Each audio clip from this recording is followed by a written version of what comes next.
भगवान श्री हरि को महीनों में सबसे श्रेष्ठ महीना कार्तिक का महीना, वह दिवसों में सबसे श्रेष्ठ दिवस एकादशी का दिवस प्रिय है और कार्तिक माह के शुक्ल पक्ष को देव उठनी एकादशी मनाया जाता है।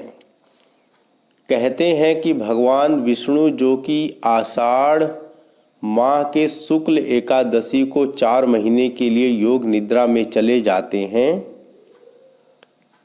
फिर कार्तिक महीने के शुक्ल एकादशी को जागते हैं। इन 4 महीनों में देव शयन के कारण समस्त मांगलिक कार्य वर्जित होते हैं। देव उठनी एकादशी पर जब देव जागते हैं तभी से सभी मांगलिक कार्य प्रारंभ होता है। इस कारण इसे देव उत्थान एकादशी, हरि प्रबोधनी, विष्णु प्रबोधनी एकादशी कहते हैं। 24 एकादशियों में इस एकादशी का विशेष महत्व है और इस दिन हरि की पूजा करना, श्री हरि भगवान विष्णु की पूजा करने का तो विशेष लाभ है।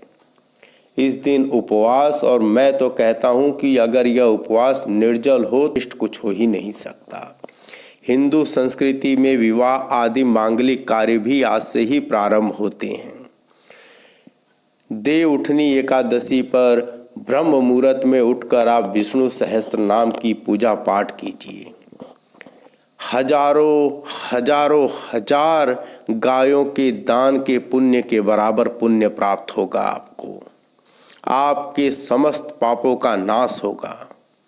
मैं तो यह कहता हूँ कि इस दिन देव उठनी एकादशी के दिन हरि तो जाग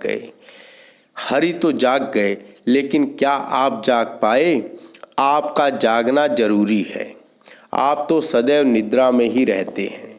मैं कहता हूँ स्वयं के प्रति जागो, लग जाओ आत्मा के कल्याण के लिए। आज से ही लग जाओ।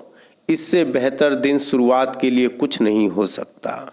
84 लाख योनियों के बाद यह मानव जीवन मिला है।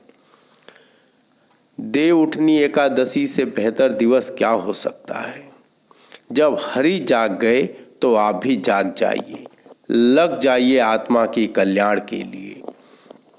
अगर आप न जाग पाए तो हरि के जागने का भी आपको क्या लाभ? आपका जागना जरूरी है और स्वयं के प्रति जागना जरूरी है, तभी आपका कल्याण हो सकता है। अगर आप न जाग पाए तो हर साल इस दिन तो हरि जागते ही रहेंगे। सोचिए, आपने अपने जीवन के कितने वर्ष बिता दिए, लेकिन आप निद्रा में ही रहे, आप न उठ पाए। अगर हरि उठ गए हैं, हरि निद्रा से उठ गए हैं, तो आप भी अपने गहन निद्रा से उठिए और इस आत्मा के कल्याण के लिए लग जाइए।